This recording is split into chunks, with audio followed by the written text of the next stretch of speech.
Uma menina de 6 anos se aproxima de um chefe da máfia em um restaurante lotado e diz: Olá, senhor. Minha avó tem uma tatuagem igual à sua. Todos os garfos param. Todas as vozes se calam. O homem mais perigoso de Nova York encara uma criança que nem alcança seu cotovelo. Mas que diabos acabou de acontecer? É uma terça-feira à noite em Little Italy, Manhattan. E o restaurante Rosários parece o mesmo de sempre. O cheiro de pão quente vindo da cozinha. O vapor do expresso sobe sobre o balcão e o senhor Constantino, o dono de 68 anos, cantarola uma música de Dean Martin enquanto limpa o mesmo lugar que limpa há 40 anos. Silencioso, seguro, comum. No canto dos fundos, há uma garotinha sentada sozinha em uma mesa de funcionários. Giana, 6 anos de idade, cachos castanhos e rebeldes, olhos grandes demais para o rosto, e um sorriso que ela dá a estranhos, como se não lhe custasse nada. Ela está desenhando em um caderno de esboços que está se desfazendo na lombada. O tipo de livro que uma criança guarda porque ainda tem o cheiro de alguém que perdeu. Seus tênis não tocam o chão. Seu moletom é curto demais. A mochila ao lado dela tem um remendo de gato costurado por uma mão que nunca mais costurará. Ela está esperando pela mãe. Ela está sempre esperando pela mãe. Amélia Ward tem 3 empregos e nenhum deles paga o suficiente para Giana pedir algo do cardápio do restaurante onde sua mãe lava panelas nos fundos. A única coisa naquela mesa é um copo de leite morno que o dono deu a ela de graça. E se esse detalhe não pesar no seu peito, o resto desta história vai. Lá fora, o vento de outubro balança a velha placa de neon. Lá dentro, talvez 8 clientes, o som suave dos garfos e uma noite que não tem motivo para se tornar nada além de esquecível.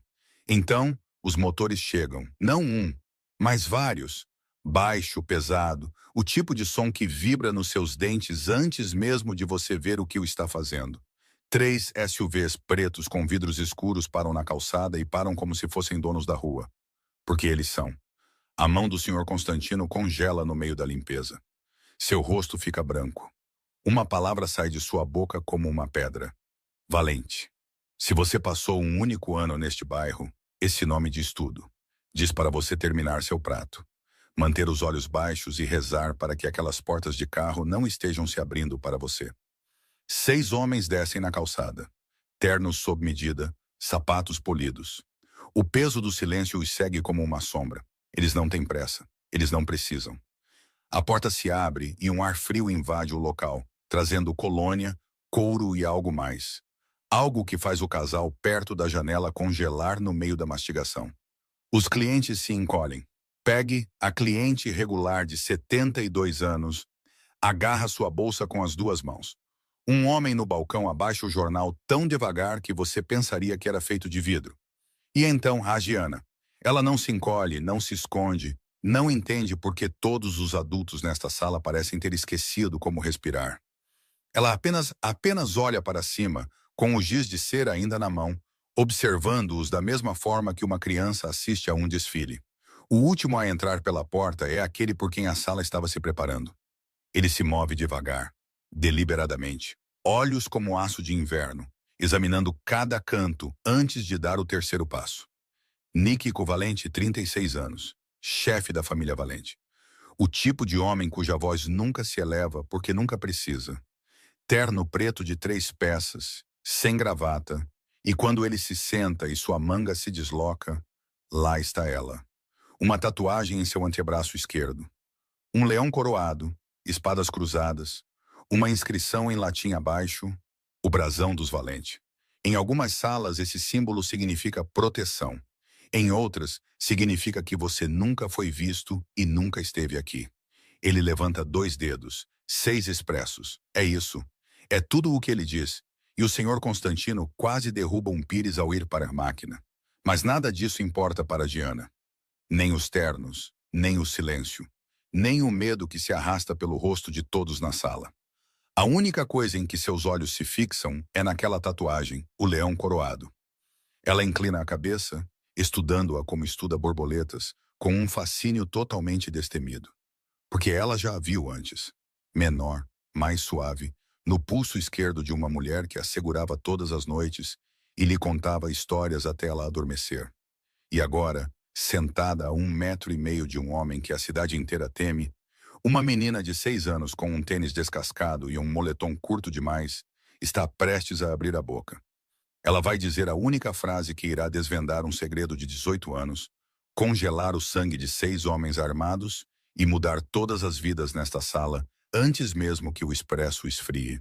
Se histórias sobre lealdade, sacrifício e amor aparecendo onde você menos espera são a sua praia, inscreva-se para não perder o que acontece a seguir. Deixe um like se esta história já te pegou e compartilhe com alguém que precisa de uma história que valha a pena lembrar esta noite. Agora, vamos voltar ao segundo exato em que Gianna larga seu giz de cera, escorrega da cadeira e caminha direto para a mesa mais perigosa de Nova York. Gianna escorregou da cadeira, as solas de seus sapatos gastos, roçando o ladrilho tão levemente que pareciam não ter peso algum. Ela passou pela mesa da senhora Peggy, passou pelo homem segurando o jornal, passou por todos os olhos, tentando tanto olhar para qualquer outro lugar, e foi direto para a mesa que ninguém neste restaurante ousaria se aproximar, mesmo que fosse convidado. Seus pequenos passos cruzaram o velho piso de ladrilho. Mas no silêncio, que agora sufocava o Rosários, cada passo soava tão claramente quanto uma batida na porta. O senhor Constantino foi o primeiro a vê-la se mover. Sua mão apertou o pano de prato até seus nós dos dedos ficarem brancos. Sua boca se abriu enquanto ele tentava chamar, tentava impedi-la, mas sua garganta tinha secado e ficado rígida, como se alguém tivesse tirado todo o ar de seus pulmões. Tudo o que ele conseguiu foi um quebrado e tropeçante gia, antes de engolir o resto, porque Diana já havia parado ao lado do cotovelo de Nikiko Valente. Ela inclinou o rosto para cima, seu pequeno pescoço dobrado para trás porque o homem à sua frente, mesmo sentado, ainda era uma cabeça inteira mais alto que ela. Gianna sorriu, o tipo de sorriso que só uma criança de 6 anos, que ainda não sabia temer o mundo, poderia dar. E então ela falou. Sua voz era clara e leve, flutuando pelo restaurante como se alguém tivesse tocado um sino de cristal no meio de uma sala escura. Olá, senhor. Minha avó tem uma tatuagem igual à sua. As palavras pousaram na mesa, rolaram para o chão e se espalharam por todos os cantos do Rosários como uma explosão silenciosa. E por aquele único segundo, tudo congelou. Tommy, sentado em frente a Nico, deixou sua mão direita deslizar sob a mesa para tocar o cabo da arma enfiada na cintura. Ele não a puxou, ele apenas a tocou. Era o instinto de um homem criado entre balas e sangue. No momento em que algo incomum acontecia perto do chefe, seus dedos alcançavam o aço antes que sua mente tivesse tempo de pensar. Frankie, sentado perto à direita de Nico, virou-se para a esquerda, seu ombro largo cortando o espaço entre a menina e o chefe como uma parede de carne. Seus olhos varreram o restaurante em meio segundo, procurando por uma ameaça, procurando por quem quer que estivesse guiando a criança, procurando por qualquer coisa que pudesse explicar por que uma menina de 6 anos acabara de mencionar o brasão dos Valente tão casualmente, como se estivesse falando de uma borboleta que vira no parque. Vinny lentamente pousou o garfo. Big S parou de mastigar. Polly, que já estava sentado com as costas retas, agora ficou rígido como uma barra de aço. 6 homens, 6 pares de olhos, todos fixos em uma criança com cachos castanhos bagunçados, parada no meio deles, completamente inconsciente de que acabara de entrar no território mais perigoso de Nova York. Nico foi o último a reagir. Ele não se encolheu. Ele não virou a cabeça bruscamente.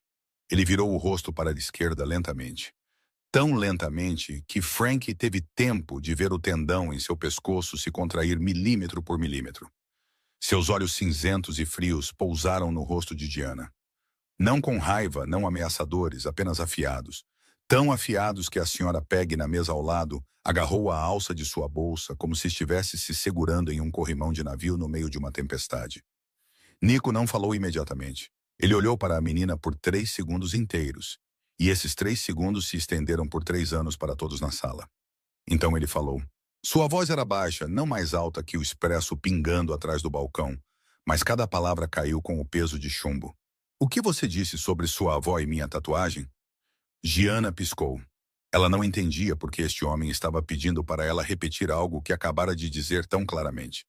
Mas ela era paciente. Da mesma forma que era paciente ao explicar aos colegas de classe que gatos e tigres eram parentes. Ela levantou o braço esquerdo e apontou o dedo mindinho para o interior do pulso, exatamente onde a vovó Ruthie a deixava tocar a tatuagem todas as noites antes de dormir. Minha vovó Ruthie tem o mesmo leão bem aqui, com uma coroa e espadas. Ela disse que alguém deu a ela há muito tempo para agradecer. Quando ela terminou de falar, ela abaixou a mão e sorriu para Nico como se tivesse acabado de compartilhar um segredo interessante entre dois novos amigos. E naquele momento, o som do ventilador de teto girando se tornou o único som ainda vivo no Rosários. Porque todo o resto, cada respiração, cada batida do coração, cada pensamento dentro daquela pequena sala havia parado completamente. Nico não desviou o olhar. Seus olhos cinzentos permaneceram fixos no rosto de Diana, como se estivesse lendo cada linha, procurando por qualquer sinal de mentira, procurando pela rigidez de uma criança treinada por adultos para repetir uma frase. Mas não havia nada, apenas um par de grandes olhos castanhos piscando de volta para ele, esperando pacientemente, como se este homem de terno preto fosse um pouco lento para entender, e ela estivesse perfeitamente disposta a explicar de novo se necessário. Nico respirou fundo lentamente. Então ele perguntou, sua voz caindo um nível mais baixo, tão baixo que apenas os homens sentados à mesa podiam ouvi-lo claramente. Mas todo o restaurante estava prendendo a respiração. Então cada palavra ainda alcançava o canto mais distante da sala. Qual é o nome completo da sua avó? Diana respondeu sem hesitar, sua voz clara e infantil soando como uma criança recitando na frente da classe. Ruth Ward. Essas duas palavras tocaram a mesa e se espalharam como uma rachadura no gelo. Big S, sentado em frente a Nico, um homem de 55 anos com cabelos grisalhos e olhos tão profundos quanto dois poços secos, de repente parou de mastigar. Sua mandíbula se contraiu. O anel áspero em seu dedo mindinho bateu uma vez contra a mesa, mas no silêncio que pairava sobre o Rosários, aquele som soou como um martelo. Ward! Big S repetiu o nome lentamente, cada sílaba rangendo entre os dentes, como se estivesse remoendo uma memória enterrada por 18 anos. Então ele levantou a cabeça e olhou para Nico, olhos velhos encontrando os olhos do chefe, e disse 4 palavras que mudaram completamente o ar na mesa. Ruth Ward, chefe. Vegas, 2006. A mesa inteira ficou imóvel. Não o tipo de silêncio de antes, cheio de cautela e suspeita.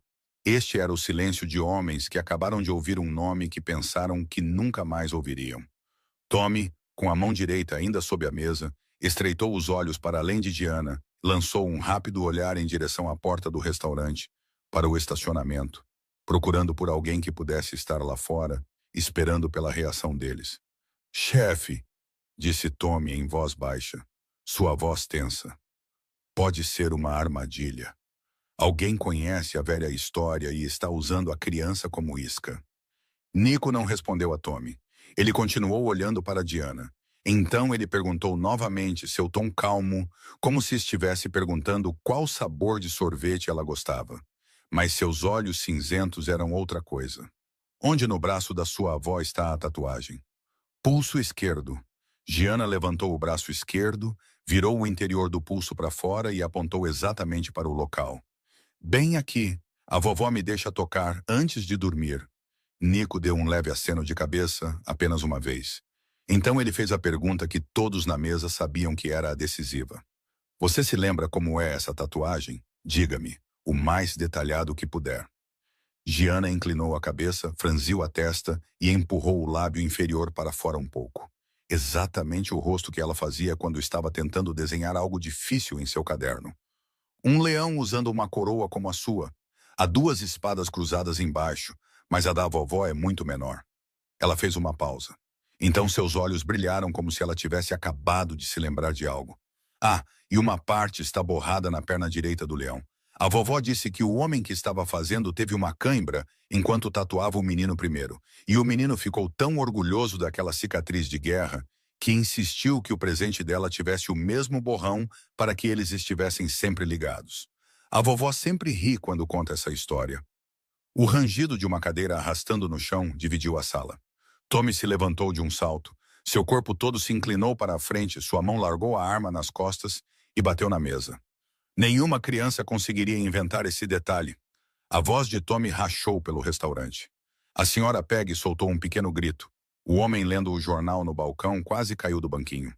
O senhor Constantino recuou mais para trás do bar de expresso, com apenas metade do rosto ainda visível. Mas Nico apenas levantou uma mão da mesa. Ele não se virou. Ele não falou. Ele apenas levantou a mão. E Tommy sentou-se imediatamente, como se um fio invisível o tivesse puxado de volta para a cadeira. Tudo ficou imóvel novamente.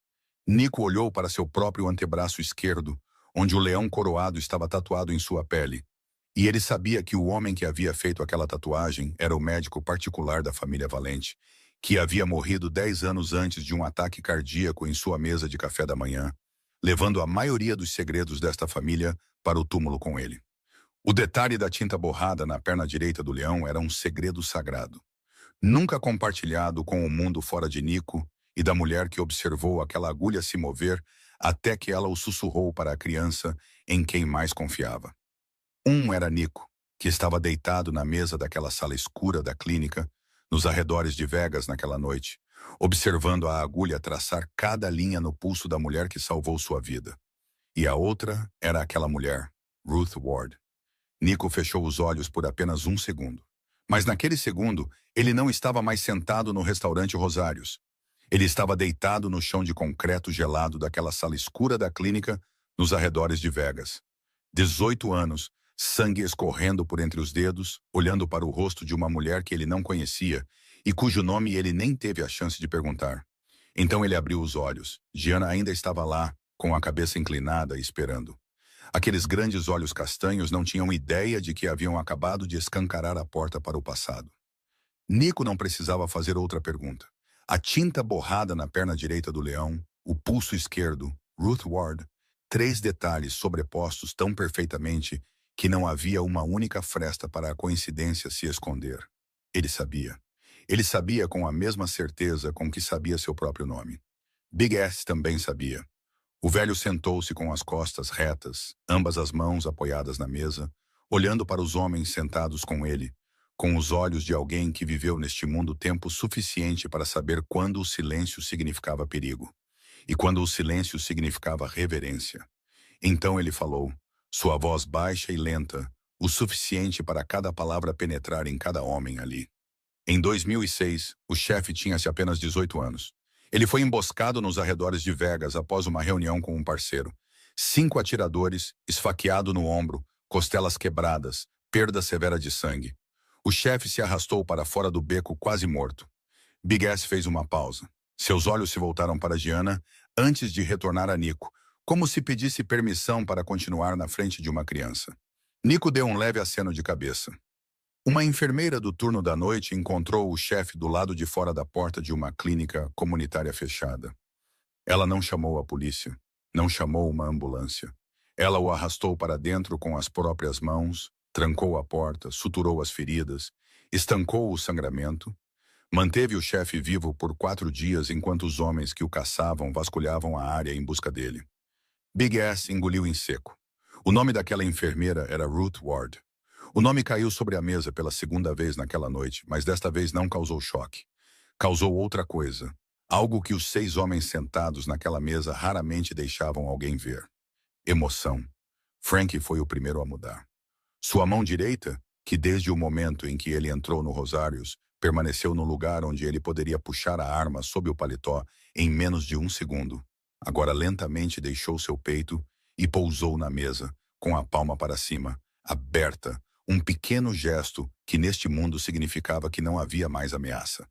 Tommy, que 3 minutos antes havia se levantado de um salto porque pensou que era uma armadilha, agora afundou mais na cadeira e soltou um longo suspiro, seus ombros caindo. Em algum momento, sua mão já havia deixado a arma. Vinny colocou ambas as mãos na mesa. Polly tirou os óculos e olhou para baixo. E Nico, ainda sem tirar os olhos de Gianna, falou lentamente, uma palavra de cada vez. Pesado como pedra, mas não mais afiado. Apenas profundo. Tão profundo que todo o restaurante ouviu e prendeu a respiração, mesmo que isso não fosse uma ameaça. Esta criança não é uma estranha. Ele fez uma pausa.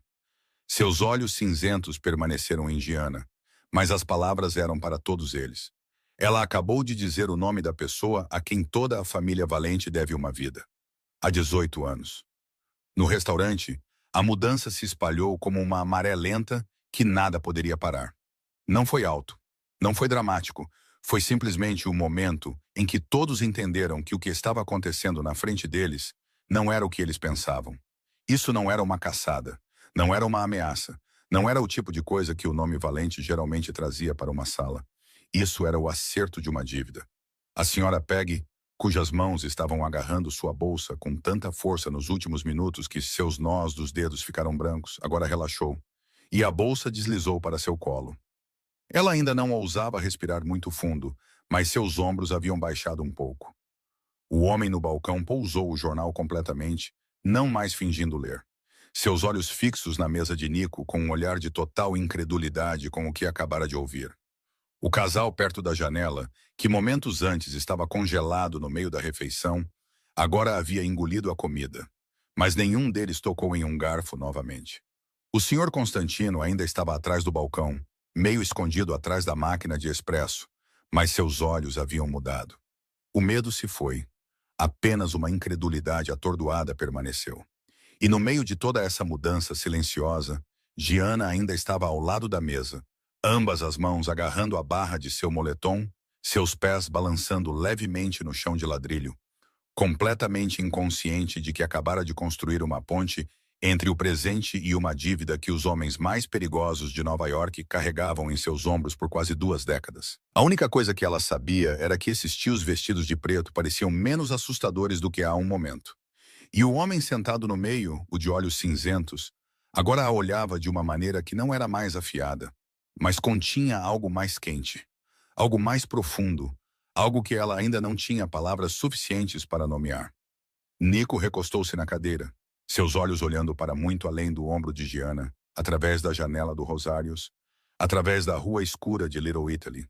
Até uma noite nos arredores de Vegas, 18 anos antes, sobre a qual ele nunca havia contado a ninguém, exceto aos homens sentados nesta mesa. Então ele olhou para Diana novamente.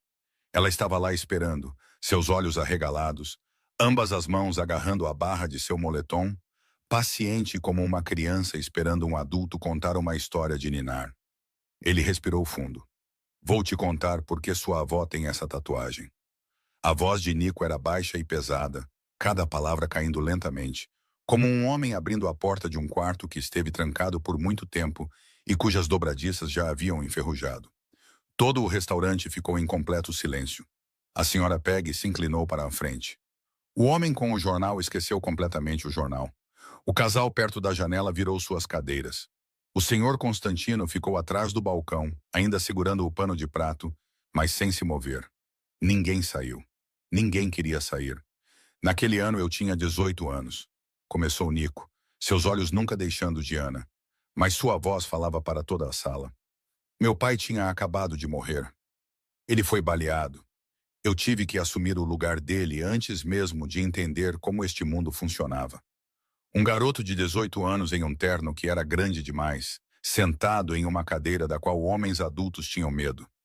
Ele fez uma pausa. Big S olhou para a mesa. Frank contraiu a mandíbula. Era uma memória compartilhada, mas ouvir Nico contá-la com essa voz, neste momento, a tornava mais pesada do que nunca.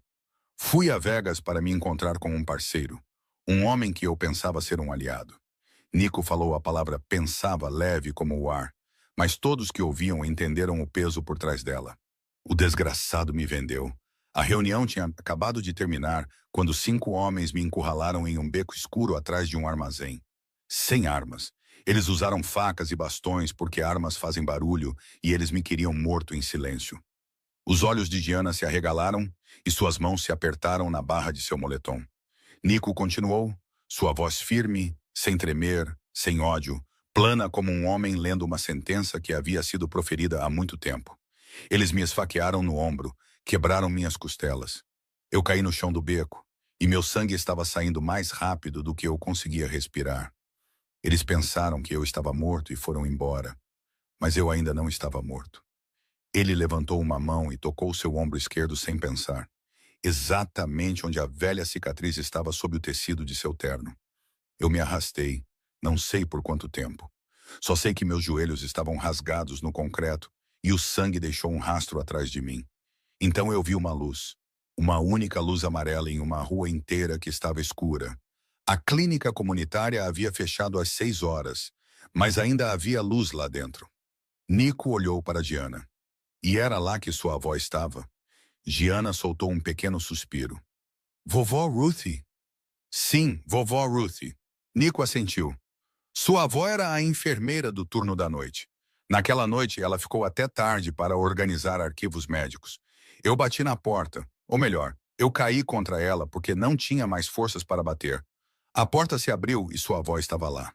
Ele fez uma pausa. E desta vez o silêncio não foi porque ele estava procurando palavras, mas porque a memória estava se repetindo em sua mente com uma clareza dolorosa, detalhe por detalhe. O que sua avó viu na frente dela?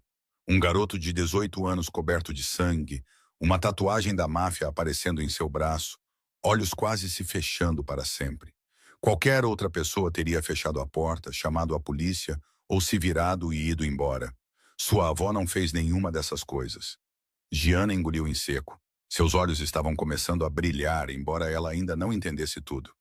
Sua avó me puxou para dentro sozinha. Trancou a porta. Não perguntou quem eu era. Não perguntou quem fez isso comigo. Não chamou a polícia. Ela pegou os instrumentos da clínica e suturou a facada com as próprias mãos. Enfaixou minhas costelas quebradas. Estancou o sangramento com tudo o que tinha. A voz de Nico ficou mais baixa.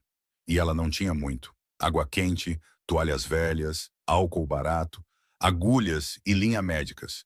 Mas foi o suficiente porque sua avó sabia exatamente o que estava fazendo.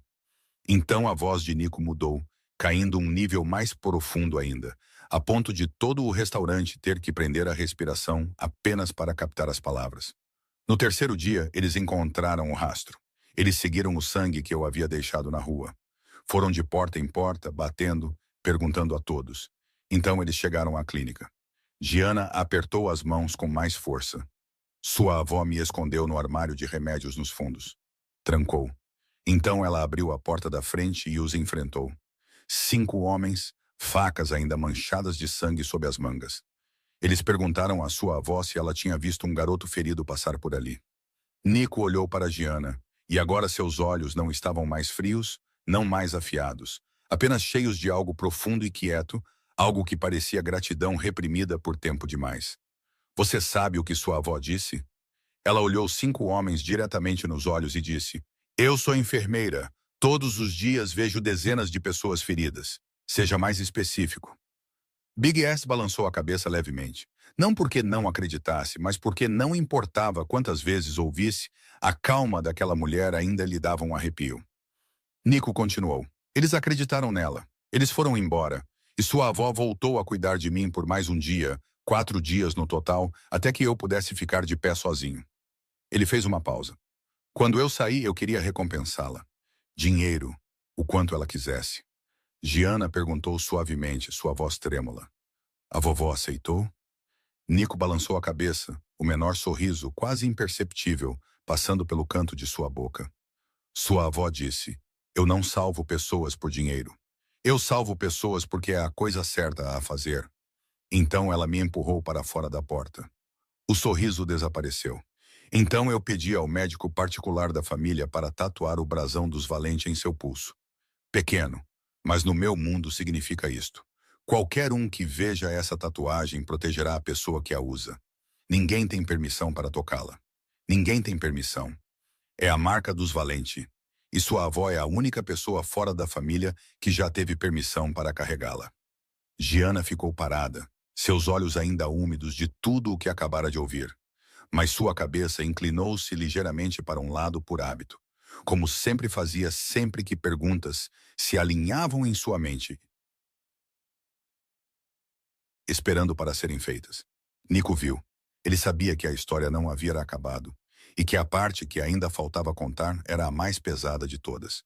Ele respirou fundo, depois continuou, sua voz mais suave do que antes, quase gentil, mas cada palavra ainda era dita com cuidado, como um homem colocando a pedra final em um muro que levou 18 anos para ser construído. Na manhã em que saí da clínica era cedo. Vegas ainda estava escura, e eu saí pela porta com o ombro ainda enfaixado, minhas costelas ainda doendo a cada respiração.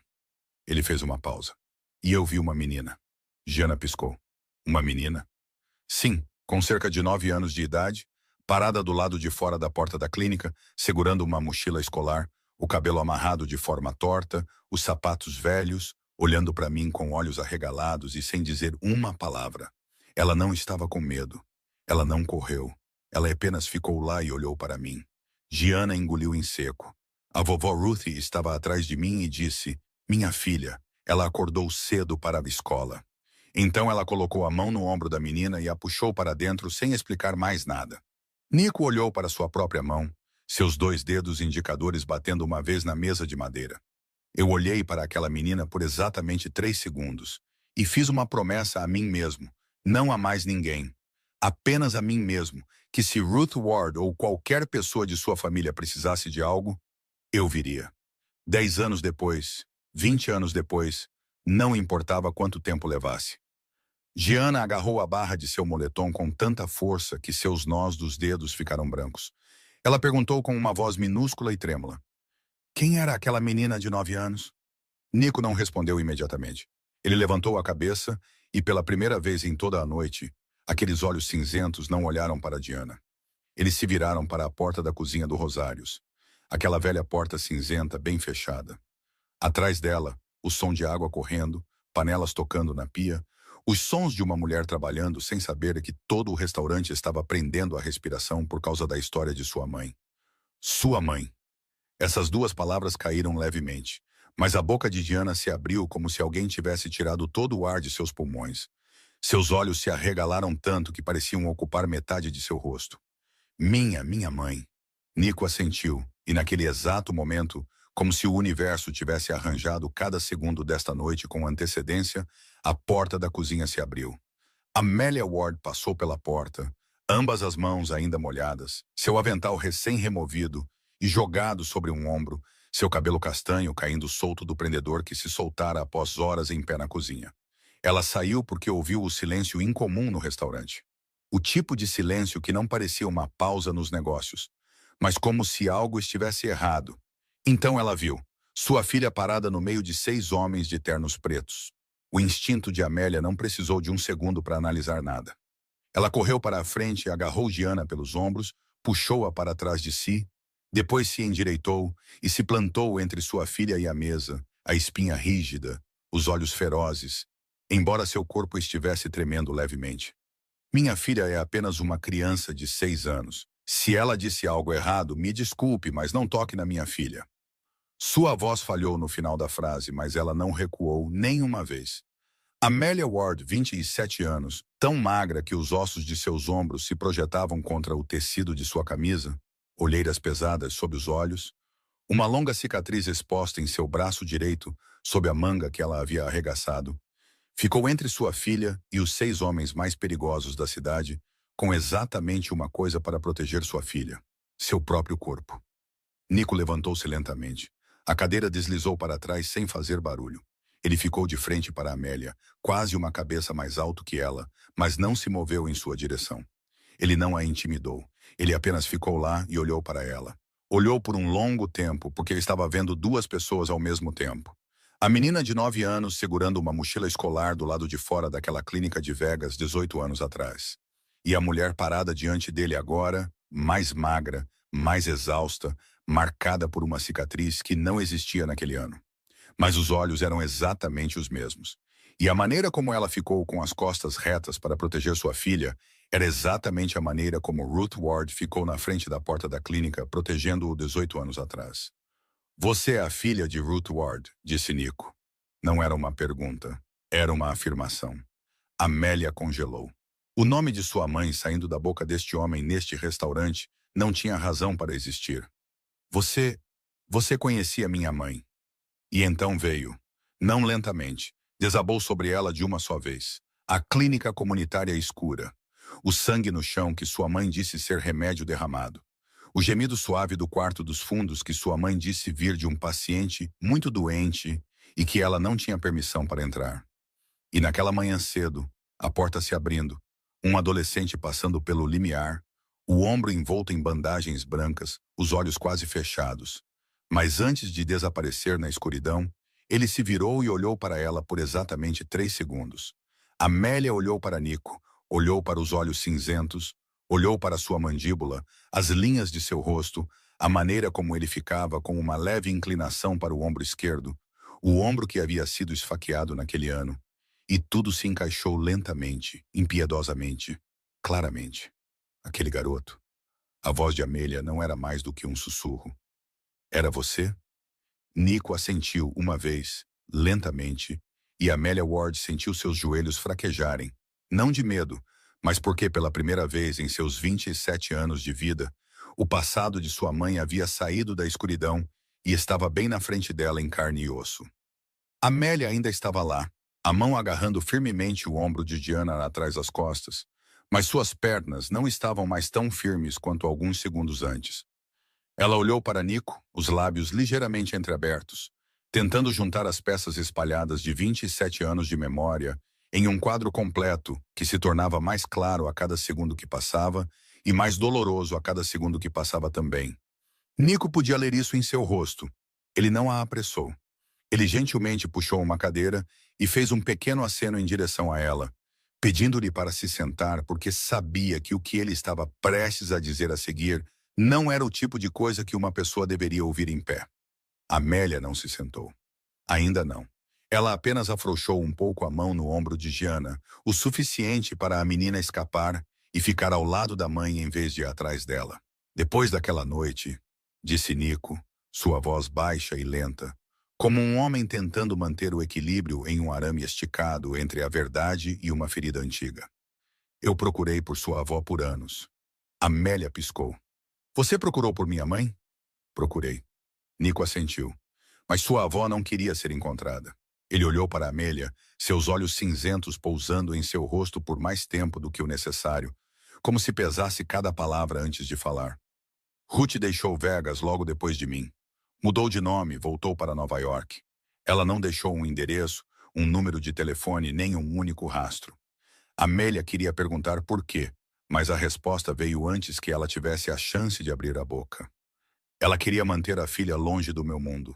Nico disse isso sem a menor amargura. Era apenas a verdade, nua e simples, do jeito que Ruth Ward sempre dizia tudo. Amélia sentiu o peito apertar. Durante toda a sua vida, sua mãe nunca explicou por que as duas deixaram Vegas no meio da noite, quando ela tinha apenas 9 anos. Por que sua mãe mudou o sobrenome delas? Por que ela nunca mais contatou ninguém daquela vida antiga? Amélia pensara que sua mãe estava fugindo de seu pai, o homem que foi embora quando ela tinha 4 anos. Mas a verdade era que sua mãe não estava fugindo de alguém. Ela fugiu para mantê-la segura de um mundo que ela havia tocado apenas uma vez, e essa única vez foi suficiente para ela saber que sua filha não poderia crescer perto dele. Eu a encontrei, continuou Nico, e pela primeira vez naquela noite, havia algo diferente em sua voz no final da frase, não trêmulo, mas mais pesado, como um homem que carregou algo em seus ombros por muito tempo e finalmente estava começando a sentir a dor. 2 anos atrás, meu pessoal rastreou um endereço antigo no Bronx, mas quando cheguei lá, ele parou. Amélia viu sua mandíbula travar por um segundo antes de soltar novamente. Ruth já havia morrido, apenas alguns meses antes disso, de câncer. Amélia não emitiu um som. Ela não soluçou.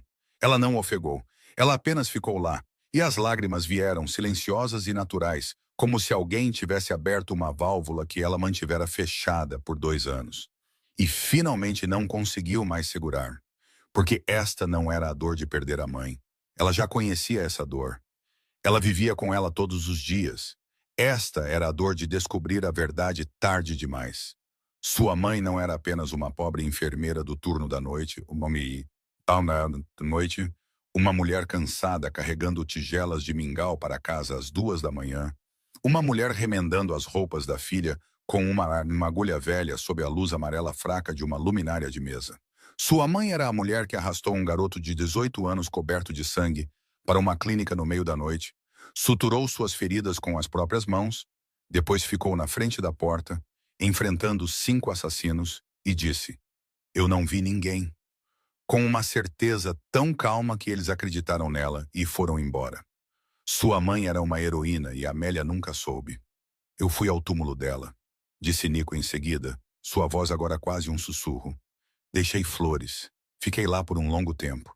Então fiz uma promessa, assim como a que fiz do lado de fora daquela porta da clínica 18 anos antes, que se a família dela precisasse de mim, eu viria. Ele olhou para Amélia. Mas você foi muito difícil de encontrar. Você se mudava com frequência, trocava de emprego. Nenhum número de telefone permanente, nenhuma rede social. Perdi seu rastro completamente. Amélia fechou os olhos. Ela sabia porque tinha sido difícil de encontrar. Porque ela era pobre. Porque nunca teve dinheiro suficiente para ficar em um lugar por mais de 2 anos. Toda vez que o aluguel subia, ela tinha que se mudar. Toda vez que perdia um emprego, tinha que começar em outro lugar. Ela não desapareceu porque queria se esconder. Ela desapareceu porque a vida continuava a empurrá-la para a frente. E ela nunca teve forças para se ancorar em lugar nenhum. Giana, ao lado da mãe, olhou para cima e viu as lágrimas nas bochechas de Amélia. E sem entender toda a história, ela fez a única coisa que sabia fazer quando sua mãe estava triste. Ela envolveu os braços em volta da cintura de Amélia, pressionou o rosto contra o quadril da mãe e segurou com toda a força de seus pequenos braços, como se tivesse medo de que sua mãe pudesse desaparecer. Então ela começou a chorar também, chorando porque sua mãe estava chorando, chorando pela vovó Ruthie, chorando porque mesmo que não entendesse toda a história ainda, ela podia sentir seu peso na maneira como todos os adultos na sala ficaram em silêncio. Big S olhou para aquela cena, depois disse muito suavemente, quase apenas alto o suficiente para os homens na mesa ouvirem. Ruth Ward nunca mudou. Frank assentiu, lento, pesado. Tommy olhou para sua própria mão, a mesma mão que 30 minutos antes havia alcançado sua arma porque pensou que a criança era uma isca. Vinnie ficou parado, olhando pela janela, a mandíbula cerrada. Polly tirou os óculos, colocou-os na mesa e pressionou o polegar contra a ponte do nariz. 6 homens. 6 homens que estavam acostumados com sangue, com violência, com noites que nunca deveriam ser contadas novamente. Agora eles se sentavam em silêncio dentro de um pequeno restaurante em Little Italy, observando uma mulher magra abraçar sua filha e chorar sem fazer barulho. E nenhum deles sabia o que dizer, porque este era o tipo de silêncio que seu mundo quase nunca conhecia. O silêncio de homens encarando a maior dívida de suas vidas, de repente feita carne e osso. Parada bem na frente deles com uma camiseta úmida e um avental sobre um ombro, e nenhum deles sabia por onde começar a apagá-la. Amélia ainda segurava Diana, os olhos fechados, as lágrimas ainda não secas em suas bochechas, quando o velho telefone em seu bolso de trás começou a vibrar. Ela pretendia ignorá-lo, mas ele vibrou uma segunda vez, uma terceira, de novo e de novo. Urgente, o tipo de zumbido implacável que dizia que o chamador não pararia. Amélia enxugou os olhos com as costas da mão e tirou o telefone. Era o número de sua senhoria, uma mulher que nunca ligava a menos que quisesse dinheiro. Amélia atendeu. A voz de sua senhoria veio rápida e afiada, mas misturada com algo que Amélia nunca tinha ouvido daquela mulher de pedra antes. Medo. Ward, 2 caras acabaram de vir aqui. Eles arrombaram a fechadura do seu quarto, reviraram o lugar. Eu perguntei quem eles eram e eles me disseram para calar a boca e foram embora. Estou ligando porque você ainda me deve 2 meses de aluguel e não quero minha propriedade mais destruída do que já está. Amélia segurou o telefone com as 2 mãos, mas ainda não conseguia evitar que tremesse. A primeira chamada nem havia terminado completamente quando o telefone começou a vibrar novamente. Desta vez era Andy, sua colega de trabalho do turno da tarde na bodega da Rua 3. Amélia atendeu e a voz de Andy derramou em seu ouvido como água fria. Amélia, me escute e escute rápido. 2 caras entraram na loja perguntando pelo seu horário de trabalho. Eu disse a eles que não sabia, mas escute, eles sabem o nome da sua filha. Um deles disse, Diana, 6 anos, geralmente senta no restaurante italiano em Mulberry. E depois riu. Não sei o que está acontecendo, mas você precisa ter cuidado. Amélia abaixou o telefone. Seu rosto ficou branco, mais branco do que quando viu pela primeira vez 6 homens de ternos pretos sentados ao lado de sua filha. Porque naquela época ela estava com medo por Diana por causa do que podia ver na sua frente. Mas agora ela estava com medo por causa do que não podia ver. Alguém lá fora sabia o nome de sua filha, sabia onde sua filha estava todas as tardes e acabara de revirar o único quarto que as duas tinham neste mundo. Giana olhou para cima, viu o rosto de sua mãe e soube que uma criança de 6 anos não precisava de ninguém para explicar o que significava perigo quando via aquela expressão no rosto de sua mãe. Mamãe, o que há de errado? A voz de Diana era minúscula e trêmula, e sua mão agarrou a manga de sua mãe com tanta força que o tecido enrugou em seu punho. Amélia não respondeu à filha. Ela não sabia que resposta dar. Mas Nico tinha ouvido, não por estar bisbilhotando. Ele estava sentado a menos de um braço de distância de Amélia. E no silêncio que pairava sobre o Rosários naquela noite, o pânico na voz da senhoria e a urgência na voz de Andy através daquele velho telefone gasto foram claros o suficiente para ele captar cada palavra. Nico levantou-se lentamente, mas desta vez a lentidão não era estilo. Era contenção. Sua sombra cobriu metade da mesa enquanto ele se erguia em toda a sua altura, seus ombros se alargando, sua mandíbula se contraindo uma vez antes de soltar. Seus olhos cinzentos se voltaram para Amélia. Afiados novamente agora, mas não afiados para ela. Afiados para algo além dela. Além da porta do restaurante, além da rua lá fora, onde alguém acabara de transgredir a única coisa que ninguém no mundo de Nico Valente jamais teve permissão para tocar. Alguém está te ameaçando. Nico disse isso como uma afirmação, não uma pergunta. Sua voz era plana, mas era a planicidade da água antes de uma tempestade. Amélia deu meio passo para trás por instinto, puxando Diana com ela, levantando o queixo. Ela estava acostumada a cuidar de si mesma, acostumada a não depender de ninguém, acostumada com a vida a empurrando e se arrastando de volta aos seus pés toda vez que caía. Isso não é da sua conta. Eu posso lidar com isso sozinha. Nico olhou para ela, olhou para a mão tremendo tanto que ela mal conseguia segurar o telefone. Olhou para Diana agarrada à manga de sua mãe com lágrimas ainda nos olhos. Então ele falou, sua voz não mais alta que o ventilador de teto girando acima. Mas cada palavra carregava o peso do aço. Você está tremendo. Sua filha está com medo. E você está me dizendo que pode lidar com isso sozinha. Ele fez uma pausa por exatamente uma batida. 18 anos atrás, sua mãe não perguntou quem eu era antes de me salvar. Esta noite eu não preciso da sua permissão para te proteger. Amélia queria discutir. Queria dizer que não precisava de ninguém a protegendo. Mas então ela olhou para Giana, viu aqueles grandes olhos castanhos olhando para ela, cheios de medo e confiança. E ela entendeu. Ela podia apostar com sua própria vida. Ela não tinha o direito de apostar com a de sua filha. Ela não disse mais uma palavra. E Nico leu aquele silêncio exatamente pelo que era. Concordância. Tudo se moveu de uma vez. Frank pegou o telefone, virou-se para o canto do restaurante e fez 2 chamadas em rápida sucessão. Sua voz baixa e rápida, as palavras muito quietas para alguém entender, mas todos entenderam o que significavam. Os homens estavam sendo convocados. Tommy se levantou, afastou o paletó, verificou a arma na parte de trás da cintura em um movimento tão rápido que um piscar de olhos teria perdido. Depois se moveu para a porta da frente, seus olhos varrendo a extensão da rua através do vidro.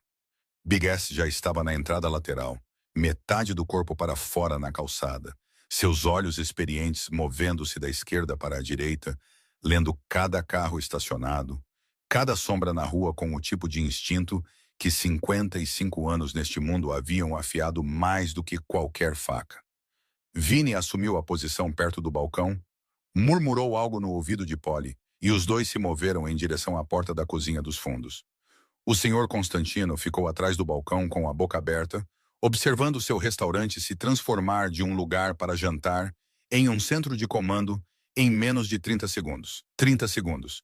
Apenas 30 segundos, desde o momento em que Nico falou aquelas palavras, até que 6 homens tivessem assumido o controle de todas as entradas e saídas do Rosários, todos os ângulos de visão, todos os pontos fracos. Ninguém gritou, ninguém correu. Havia apenas 6 ternos pretos se movendo com a precisão de uma máquina que havia sido programada há muito tempo. E no meio do restaurante, Amélia Ward segurava sua filha e, pela primeira vez em sua vida, não estava mais sozinha no meio da tempestade. 3 SUVs pretos estacionados ao longo da calçada ligaram quase ao mesmo tempo.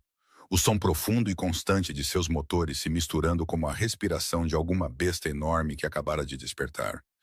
Nico conduziu Amélia e Diana para fora da porta da frente do Rosários.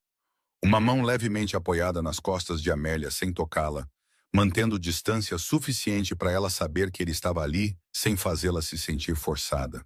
Giana segurava a mão da mãe, seus olhos arregalados encarando os 3 veículos pretos reluzentes, alinhados sob as fracas luzes amarelas da rua. O senhor Constantino ficou na porta do restaurante. O pano de prato ainda pendurado no ombro, observando até a última porta do carro bater. A formação se moveu imediatamente.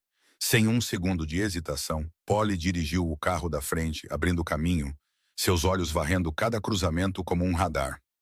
O SUV do meio transportava Nico, Amélia e Diana no banco de trás, com Frank no banco do passageiro da frente, meio virado para trás, seus olhos verificando os espelhos repetidamente. Tommy dirigia o último veículo com Vinnie ao seu lado, os dois cobrindo a retaguarda e garantindo que nada passasse por trás do comboio. Os 3 SUVs deslizaram pela rua Mulberry, viraram na Bowery e se fundiram na noite de Manhattan. As luzes da cidade riscavam as janelas em longas e borradas linhas de vermelho, amarelo, branco e azul contra o vidro escuro. Giana, sentada entre a mãe e a porta do carro, esqueceu o medo de poucos minutos antes, com a velocidade que só as crianças possuem. Ela pressionou o rosto contra a janela, sua respiração formando um círculo pálido no vidro frio, seus olhos fixos nos prédios que deslizavam para trás. Mamãe, é como um filme. Estamos em um carro preto com escolta, como o presidente. Amélia puxou a filha para seus braços, o queixo apoiado no topo dos cachos emaranhados de Diana, mas não conseguiu responder. Sua garganta havia se apertado. Ela olhava para a frente, mas não via nada além da imagem de seu quarto revirado e o nome de sua filha na boca de um estranho. Nico sentou-se em frente a eles em silêncio, o telefone na mão zumbindo com um fluxo constante de mensagens. A luz da tela piscava em seu rosto no carro escuro, fazendo seus olhos cinzentos brilharem e depois escurecerem a cada nova linha. Ele não disse nada a Amélia. Ainda não era a hora.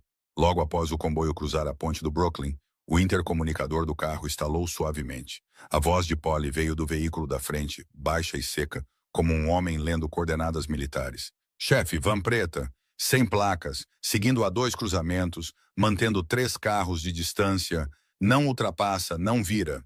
Frank se virou para olhar para Nico. Nico não se moveu. Seus olhos ainda estavam no telefone, mas seus dedos já haviam parado de rolar. A voz de Tommy interrompeu do carro de trás pelo intercomunicador, tensa como uma corda enrolada demais. Deixamos ir ou tiramos? Nico colocou o telefone na coxa, levantou a cabeça. Seus olhos cinzentos encontraram os de Frank no espelho retrovisor. 1 segundo, então ele falou. Sua voz uniforme, nem apressada, nem lenta, precisa como a de um homem acostumado a cada palavra que dizia, decidindo o que aconteceria nos próximos 10 minutos. Leve-o para o beco sem saída no Pier 46. Tommy bloqueia a retaguarda. Polly vira e bloqueia a frente. Limpo. Sem tiros. Frank assentiu e deu 3 instruções curtas no intercomunicador. O comboio dividiu a formação. O SUV da frente acelerou, deu a volta em 2 quarteirões e se preparou para voltar. O veículo do meio diminuiu a velocidade e virou à esquerda na rua que levava ao pier. O SUV de trás manteve a velocidade, forçando a van preta a seguir a única rota aberta que restava. Giana sentiu o carro mudar de direção e levantou o rosto da janela para olhar para a mãe. Mamãe, para onde estamos indo? Amélia a abraçou com mais força. Está tudo bem, querida. Fique quieta comigo. Menos de 3 minutos depois, a van preta entrou no beco sem saída no Pier 46. Na frente, Polly já havia virado e bloqueado o caminho. Atrás, Tommy selou a saída. Em ambos os lados, erguiam-se as paredes de 3 andares de armazéns, não deixando saída. Vinnie e Tommy saíram primeiro. Rápido, silencioso, preciso. A porta da van foi arrancada. Os 2 homens lá dentro, sem nem ter tempo de entender o que estava acontecendo, foram arrastados para fora e jogados de bruços no asfalto, as mãos presas atrás das costas. Frank revistou os bolsos dos casacos de ambos. Então ele parou. Ele pegou um telefone e destravou a tela. Depois, do bolso do casaco do segundo homem, Ele tirou um pequeno envelope. Ele o abriu. Dentro havia fotografias, fotos de vigilância. Amélia atrás da caixa registradora na bodega, o cabelo preso, o rosto exausto, olhando para a tela da caixa. E outra, Giana sentada do lado de fora do Rosarios, desenhando em seu caderno, sua mochila com o remendo de gato ao lado de sua cadeira. Frank levou ambos os itens para o carro de Nico, passou-os pela janela aberta, não disse nada. Nico pegou as fotos, olhou para elas. A foto de Giana primeiro, depois a de Amélia. Ele ficou em silêncio por 5 segundos. Ninguém dentro do carro respirou. Amélia viu as fotografias na mão de Nico, e o sangue em seu corpo pareceu virar gelo. Aquela era sua filha. Aquela era ela. Alguém esteve perto o suficiente para tirar aquelas fotos, e ela nunca soube. Nico dobrou as fotografias, guardou-as no bolso interno do paletó. Então ele olhou para a frente, através do para-brisa, através da escuridão do pier, e disse apenas uma frase, sua voz tão fria que até Frank, que estava ao lado de Nico há 20 anos, sentiu a nuca gelar. Maddox tocou na família Ward. Ele acabou de assinar sua própria sentença de morte. O elevador privativo abriu no último andar, e Giana foi a primeira a sair. Ela parou na porta, a boca aberta. Seus olhos varreram da esquerda para a direita, depois da direita para a esquerda, e de volta, como se não pudesse acreditar no que estava vendo. Pisos de carvalho polido se estendiam da entrada até a parede de vidro que ia do chão ao teto. E além daquele vidro, estava toda a linha do horizonte de Manhattan à noite, milhões de luzes brilhando como se alguém tivesse espalhado diamantes sobre veludo preto. A cozinha aberta era ampla e clara, com bancadas de mármore branco, um longo sofá estofado em couro cinza claro e luzes quentes que desciam suavemente do teto. A cobertura inteira era quente e segura de uma forma que Amelia e Diana nunca conheceram. Vidro à prova de balas, câmeras em todos os ângulos. 2 guardas no saguão abaixo, mas por dentro não havia nada de frio. Apenas madeira quente sob seus pés, o leve cheiro de cedro e o silêncio de um lugar que o mundo exterior não podia alcançar. Giana correu. Ela correu da sala de estar para a cozinha, da cozinha pelo corredor, enfiou a cabeça em cada quarto e depois correu de volta. Mamãe, esta casa é maior que todo o nosso andar. O banheiro tem uma banheira do tamanho da minha cama. Mamãe tem 2 geladeiras. Amélia ficou no meio da sala de estar com os braços ao lado do corpo, observando sua filha correr por toda parte, e algo afiado torceu em seu peito. Não porque a cobertura fosse bonita, mas porque a reação de Diana mostrava o quanto sua filha havia passado sem. Uma criança de 6 anos que nunca tinha visto um banheiro com banheira, nunca tinha visto uma casa com mais de um cômodo, nunca tinha visto uma geladeira cheia de comida. E ela tratava as coisas mais simples e comuns como milagres. Nico entrou por último, disse algumas palavras a Frank na porta do elevador. Então Frank assentiu e as portas de aço se fecharam. Ele tirou o paletó, jogou-o sobre as costas de uma cadeira e arregaçou as mangas da camisa até os cotovelos, revelando a tatuagem do brasão dos Valente. Ele olhou ao redor da cobertura, depois para Amélia. Você e Diana ficam aqui esta noite. Há comida na cozinha. O quarto no final do corredor é seu. Se precisar de algo, diga a Frank. Amélia deu um pequeno aceno de cabeça, mas não falou. Ela levou Diana ao banheiro para lavar o rosto, depois a vestiu com uma camiseta limpa que alguém já havia deixado na cama, tamanho infantil, ainda com a etiqueta, como se Frank tivesse ligado para alguém comprar enquanto o comboio se movia. Amélia colocou Diana debaixo do cobertor, beijou sua testa e disse para ela dormir. Mas Diana não dormiu. 20 minutos depois, quando Amélia entrou na sala de estar, encontrou Diana já lá antes dela. A menina estava sentada no chão de madeira perto da parede de vidro, seu velho caderno de esboços aberto no colo, um giz de cera na mão. E a cerca de 3 passos dela, Nico estava em frente à janela, olhando para Manhattan, o telefone pressionado contra o ouvido, dizendo algo em voz muito baixa. Ele encerrou a chamada, abaixou o telefone, e foi quando notou Diana sentada atrás dele. Você não consegue dormir. Diana balançou a cabeça. Estou desenhando você. Nico não disse nada. Ele ficou parado, olhando para ela, esperando. Diana adicionou mais algumas linhas, depois levantou o caderno de esboços para ele ver. Na velha página amarelada, a giz de cera, havia um homem de terno preto, sério, ombros largos, as mãos ao lado do corpo, e acima da cabeça do homem, Diana havia desenhado um círculo brilhante, um pouco torto, colorido com giz de cera amarelo. Uma auréola. Estou desenhando você. Parece com você? Nico olhou para o desenho, olhou por um longo tempo. Por que há um círculo brilhante sobre a cabeça dele? Porque você parece um anjo de roupas pretas. Nico virou o rosto para o vidro.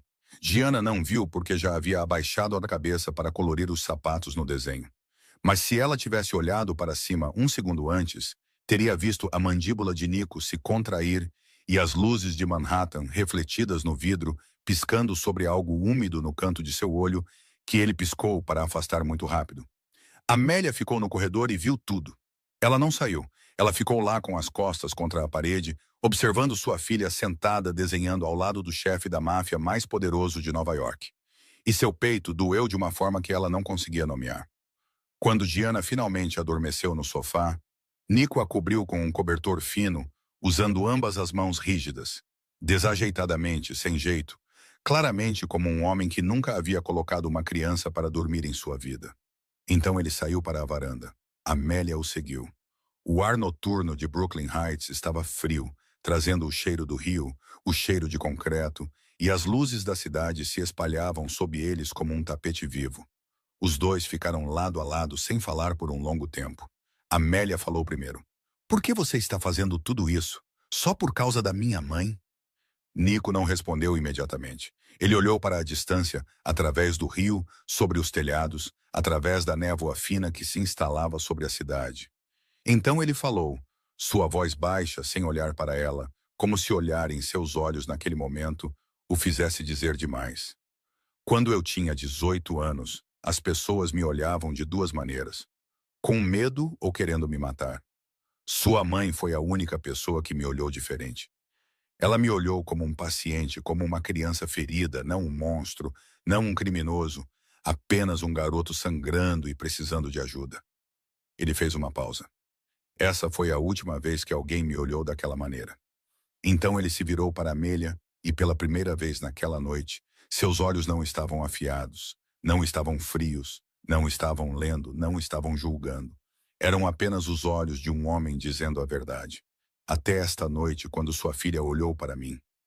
Amélia sentiu as lágrimas caírem antes que pudesse impedi-las. Ela virou o rosto e as enxugou rapidamente com as costas da mão, odiando-se por chorar demais em uma noite. Nico não olhou para ela enquanto ela chorava. Ele olhou para a cidade, dando-lhe espaço da maneira que uma pessoa que entende a dor faria. Eu vou lidar com Maddox, disse ele, sua voz tornando-se plana e certa novamente. Depois disso, você e Diana estarão seguras. Você não terá mais que ter medo. Amélia respirou fundo e firmou a voz. Eu não preciso do seu dinheiro. Eu não estou te dando dinheiro, disse Nico, ainda olhando para a distância. Estou pagando uma dívida. Isso é diferente. Ele se virou e voltou para dentro, passando por ela. E quando ele estava quase na porta de vidro, Amélia o ouviu adicionar mais uma frase. Suave, quase engolida pelo vento. Sua mãe merecia mais do que isso. E você também. A luz da manhã entrava pela parede de vidro da cobertura, lançando longas e finas faixas de ouro sobre o piso de madeira. E Diana ainda estava enrolada no sofá. O cobertor puxado até o queixo, o colar de leão prateado que ela nunca tivera antes, guardado com segurança na mão que mantinha fechada, mesmo dormindo. Amélia estava na cozinha, ambas as mãos envolvendo uma xícara de café que alguém já havia preparado, observando sua filha dormir, tentando se agarrar a este momento de paz o máximo possível, porque sabia que não duraria. Ela estava certa. O elevador abriu às 7h15. Frank saiu primeiro, seguido por Tommy, Vinny, Big S e Polly. Todos haviam trocado de roupa, mas cada rosto carregava a mesma expressão. Ninguém havia dormido. Nico sentou-se à mesa de jantar, as mangas de sua camisa branca arregaçadas, uma xícara de expresso à sua frente já fria, mas ele não a havia tocado. Ele estava esperando. Frank colocou um telefone na mesa, com a tela para cima, depois olhou para Nico e fez um aceno de cabeça. Nico apertou o play. O som encheu a sala silenciosa, nítido e claro, uma chamada gravada. A primeira voz pertencia a um jovem, um pouco trêmula, falando rápido. A voz de alguém tentando esconder o que estava fazendo. Cobertura em Brooklyn Heights, último andar. A menina e a mãe estão lá dentro. Valente passou a noite. A segunda voz era áspera, fria e breve. Bom, mantenha contato. Amanhã à noite nós entramos. Nico parou a gravação. A sala morreu por 3 segundos. Então Tommy virou a cabeça para o outro lado da mesa, onde um jovem estava sentado, um novo motorista que Nico havia contratado há menos de 3 meses. Ele estava sentado lá desde que entrou, misturando-se com os outros, esperando ser invisível. Mas no momento em que a gravação tocou sua voz, toda essa esperança virou pó. Seu rosto passou de normal a branco escorrido em menos de uma respiração. Seus olhos caíram para a mesa, pularam para o teto, passaram pelo ombro de Tommy, procurando uma fuga que não existia. Nico não olhou para ele. Essa era a parte mais aterrorizante. Se Nico tivesse olhado, se Nico tivesse gritado, se ele tivesse puxado uma arma e abatido na mesa, então pelo menos todos saberiam o que viria a seguir. Mas Nico apenas ficou lá, os olhos no expresso frio, em silêncio. Então ele deu um único aceno de cabeça para Frank. Frank se levantou, contornou a mesa e colocou a mão no ombro do motorista. Venha comigo. A voz de Frank era tão calma como se estivesse convidando o homem para um café. O motorista se levantou, as pernas tremendo, a boca se abrindo, mas nenhuma palavra saiu. Frank o levou para o elevador. As portas de aço se fecharam. Ninguém na sala ouviu mais nada depois disso. Ninguém perguntou. Nico tomou um gole do expresso frio, pousou a xícara e começou a falar, sua voz não mudando nem meio tom da forma como soara antes da gravação. Como se o que acabara de acontecer fosse apenas mais um item em uma lista que precisava ser resolvido e ele já o tivesse riscado. Maddox sabe sobre este lugar. Ele virá esta noite. Ele olhou ao redor da mesa. Bom, queremos que ele venha. O plano foi traçado em 5 minutos. A cobertura se tornaria a armadilha. As luzes permaneceriam acesas como de costume. As cortinas seriam fechadas pela metade. Tudo pareceria ocupado, mas dentro, os homens de Nico já estariam esperando em cada canto cego. Maddox entra. A porta se fecha. Acabou. Mas antes disso, Diana tinha que sair. Polly, disse Nico. Polly olhou para cima. Leve a pequena para o lugar seguro em Staten Island. Fique lá até eu ligar. Ninguém sabe o endereço, exceto você e eu. Polly assentiu. Ele não fez uma pergunta. Diana acordou 10 minutos depois, os olhos ainda pesados de sono, um lado de seu cabelo cacheado em pé. E quando Amélia se sentou e explicou que ela iria com o tio Polly por um tempo, Diana olhou ao redor da sala procurando por Nico. Ela o encontrou perto da porta do elevador, dizendo algo a Tommy, de costas para ela. Diana correu até ele. Não rápido, porque seus sapatos estavam muito largos no piso de madeira escorregadio, mas rápido o suficiente para que quando Nico se virou, ela já estivesse bem na frente dele. Senhor Nico, ele olhou para baixo. Eu tenho que ir agora. Sim, você vai vencer o homem mau, certo? Nico não respondeu imediatamente. Ele olhou para Diana, aqueles grandes olhos castanhos olhando para ele com algo que ele havia esquecido como era receber. Confiança absoluta. Não o tipo de confiança que um subordinado dá a um chefe, mas o tipo que uma criança dá a alguém que ela acredita que sempre manterá sua palavra. Vencer o homem mau. Ok, então volte e desenhe comigo. Giana disse isso com tanta seriedade que teria sido engraçado se não fosse por tudo ao redor deles. Então ela o abraçou, seus pequenos braços envolvendo sua cintura, o rosto pressionado contra seu estômago segurando firme. Nico ficou rígido, as costas retas. Suas mãos pendiam inutilmente ao lado do corpo, sem saber para onde ir, como um homem que em todos os seus 36 anos de vida nunca havia sido abraçado por uma criança. Então, lentamente, ele levantou uma mão e deu 2 tapinhas nas costas dela, desajeitadamente. Gentilmente, como se tivesse medo de que se batesse com muita força, ela pudesse quebrar. Eu prometo. Polly levou Diana para o elevador. Ela acenou. As portas de aço se fecharam e a cobertura, de repente, pareceu mais vazia por um espaço muito maior do que o tamanho de uma criança de 6 anos. Amélia ficou no meio da sala de estar, olhando para a porta fechada do elevador. Depois se virou para Nico. Eu não vou. Nico já sabia que ela diria isso. Ele tinha visto em seus olhos desde o momento em que traçou o plano. Visto na maneira como ela se sentou lá, ouvindo sem nunca se levantar para se preparar para sair com a filha. Você deveria ir com Gianna. Eu não vou, repetiu Amélia, sua voz não mais alta, mas mais firme. Minha mãe não fugiu naquela noite em Vegas. Eu também não vou fugir. Nico olhou para ela por um longo tempo, não com os olhos de um chefe avaliando uma situação, mas com os olhos de um homem vendo a sombra de Ruth Ward se erguer no rosto de sua filha tão claramente que seu peito doeu. Você é mais parecida com sua mãe do que pensa. Amélia não respondeu. Ela apenas ficou lá, de costas retas, os olhos fixos nele. E essa foi toda a resposta que Nico precisava. 11 horas da noite. A cobertura estava completamente escura. As cortinas estavam fechadas pela metade, exatamente como planejado, deixando entrar apenas luz suficiente da rua para lançar faixas fracas sobre o piso de madeira. O suficiente para parecer que alguém estava em casa. Mas já havia apagado as luzes para dormir. Na cozinha, a pequena luz sob o exaustor ainda estava acesa. Um copo estava na bancada de pedra, com um traço de leite grudado nele. Os pequenos sapatos de Diana haviam sido colocados cuidadosamente ao lado do sofá. Tudo arranjado com cuidado, como um palco esperando seu único público entrar. Mas este palco tinha dentes. Tommy estava deitado atrás do longo sofá, as costas pressionadas no chão, respirando uniformemente, a mão direita já pronta.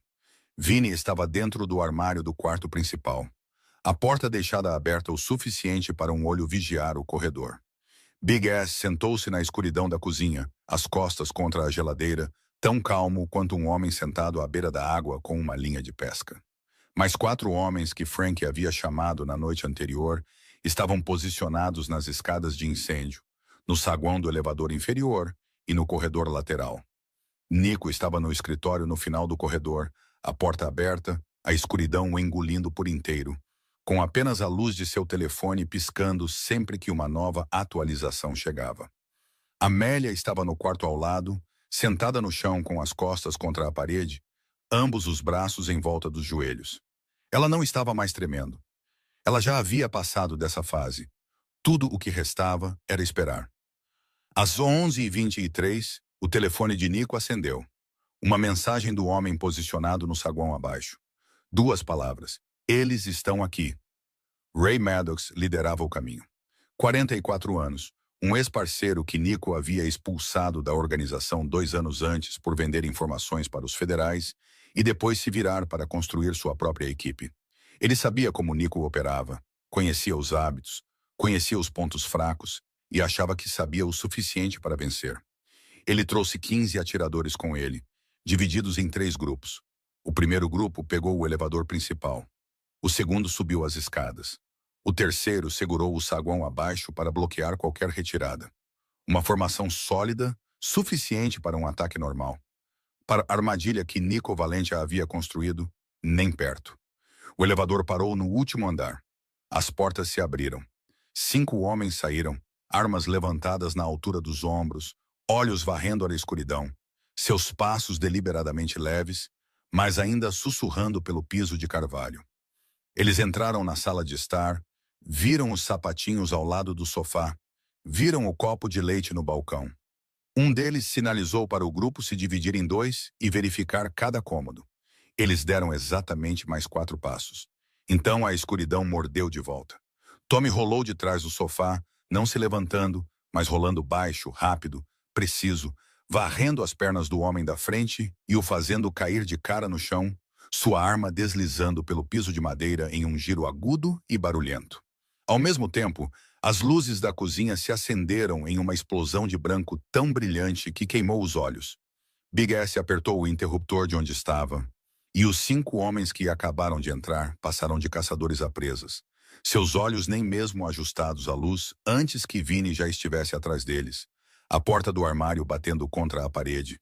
Seus passos tão rápidos e silenciosos que o homem mais próximo só conseguiu virar a cabeça pela metade antes de ser derrubado. Então veio o som de vidro quebrando das escadas de incêndio, onde o segundo grupo de Maddox bateu de frente com os homens de Frank, que já esperavam atrás da porta da escada. O barulho ricocheteou pelo corredor de concreto, amplificado, distorcido, soando como alguém socando um saco pesado contra uma parede repetidamente. Respiração ofegante, punhos acertando, osso batendo em osso, alguém caindo escada abaixo, um corpo batendo em cada degrau de metal com baques surdos e pesados. 100 tiros. Nico havia dito 100 tiros. E quando Nico falava, essa ordem era obedecida como uma lei da física. Lá embaixo, no saguão, o terceiro grupo de Maddox, os 5 homens que seguravam a rota de fuga, nunca tiveram tempo de entender o que estava acontecendo acima deles. Os 4 homens que Frank havia posicionado do lado de fora do prédio já haviam cortado a energia do elevador secundário, selado as portas do saguão, e quando os 5 atiradores de Maddox se viraram, a entrada de vidro já estava trancada, as luzes estavam apagadas, e no escuro, eles ouviram passos vindo de todas as direções. Eles largaram as armas antes mesmo que alguém precisasse lhes dizer. Lá em cima, na cobertura, a sala de estar agora estava clara como o dia. 7 dos homens de Maddox estavam deitados ou sentados no chão, mãos atrás da cabeça, rostos pressionados no carvalho. Ninguém estava morto, mas ninguém tinha interesse em se levantar novamente. Tommy chutou as armas para longe, reunindo-as cuidadosamente em um canto como alguém que limpa brinquedos do chão. Vinnie verificou cada homem por sua vez. Rápido, frio, profissional. Big Ass ficou no meio da sala com os braços cruzados sobre o peito, olhando para os restos do plano de Maddox com a expressão de um homem que já viu muitos tolos acreditarem que eram espertos o suficiente para brincar com Valente. Frank saiu das escadas de incêndio, sangue nas costas da mão direita, não o seu. Ele olhou para Nico e assentiu. Limpo. 8 nas escadas, 5 no saguão, todos no chão. Mas Nico não olhou para Frank. Ele estava contando. 15 atiradores. Maddox havia trazido 15. 7 aqui, 8 nas escadas e no saguão. Isso dava 15, mas um homem ainda estava faltando. Maddox. Nico se virou para o corredor que levava ao quarto onde Amélia estava. Seus pés se moveram antes que sua mente pudesse dar a ordem. Frank viu e chamou. Chefe.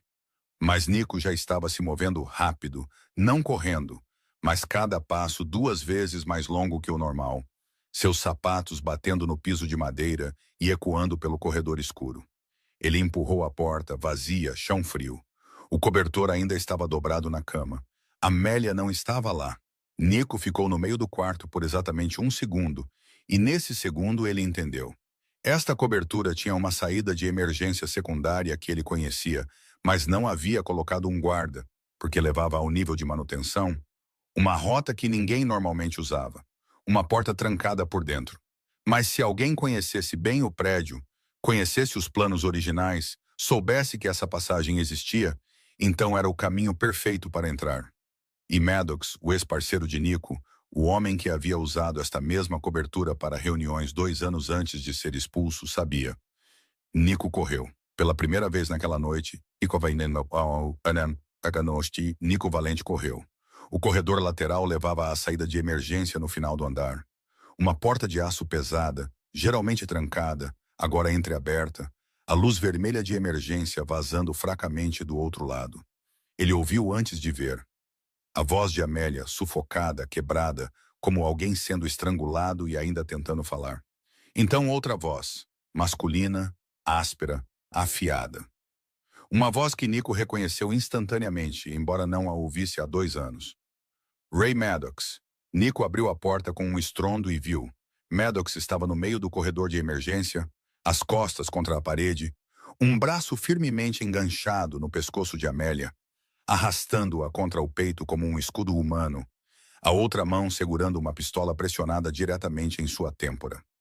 Amélia tinha ambas as mãos agarrando o braço, esmagando seu pescoço, o rosto vermelho, respirando em rajadas irregulares. Mas ela não estava lutando, não estava gritando. Ela tentou correr por ali para avisar os homens de Nico que havia uma entrada que eles haviam perdido. Mas ela chegou 1 minuto depois de Maddox. Maddox viu Nico e sorriu.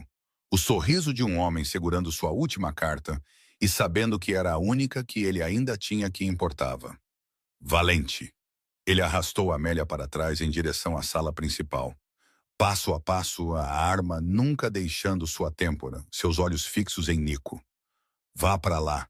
Deixe todos verem. Nico seguiu, nem rápido, nem lento, ambas as mãos pendendo ao lado do corpo, vazias, desarmadas. Maddox arrastou Amélia para a sala de estar, onde Tommy, Frank e Vinny estavam entre os destroços da emboscada. Todos os três se viraram ao som de passos e congelaram de uma vez. A mão de Tommy se moveu em direção à parte de trás de sua cintura por instinto, mas Frank agarrou seu pulso e o parou. Não, a arma está na cabeça dela. Para trás! Maddox gritou, sua voz rachando entre raiva e medo. A voz de um homem que sabia que estava à beira do precipício e ainda queria arrastar alguém com ele. Todos vocês, para trás, ou ela morre aqui mesmo. Frank deu meio passo para trás. Tommy ficou parado, mandíbula travada, olhos fixos na arma. Vinny, o mais distante, perto do canto onde a sala de estar encontrava o corredor do quarto, não se moveu, e Nico saiu da sombra do corredor lateral para a luz da sala de estar. Lentamente, calmamente, ambas as mãos ainda soltas, desarmadas, sem pressa, nem uma linha em seu rosto mostrando medo. Ele olhou diretamente para Maddox. Maddox. A voz de Nico era plana como a superfície de um lago à noite. Olhe ao redor. Todos os seus 15 homens estão no chão. Você tem uma arma na cabeça de uma mulher. Como você acha que isso termina? Maddox apertou o braço com mais força no pescoço de Amélia. Termina comigo saindo daqui vivo. Ou ela vai primeiro. Nico não respondeu. Seus olhos se moveram de Maddox para Amélia. E Amélia olhou de volta.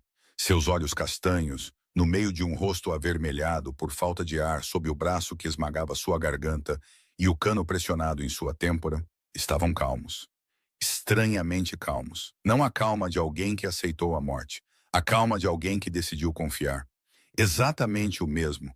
Exatamente como Ruth Ward olhou diretamente nos olhos de 5 assassinos do lado de fora daquela porta da clínica 18 anos antes e disse, eu não vi ninguém, com uma voz que não tremeu. Amélia abriu a boca, falou tão suavemente que apenas Nico pôde ouvir através dos 2 metros de ar denso entre eles. Eu estou bem. Faça. 3 palavras, e Nico entendeu.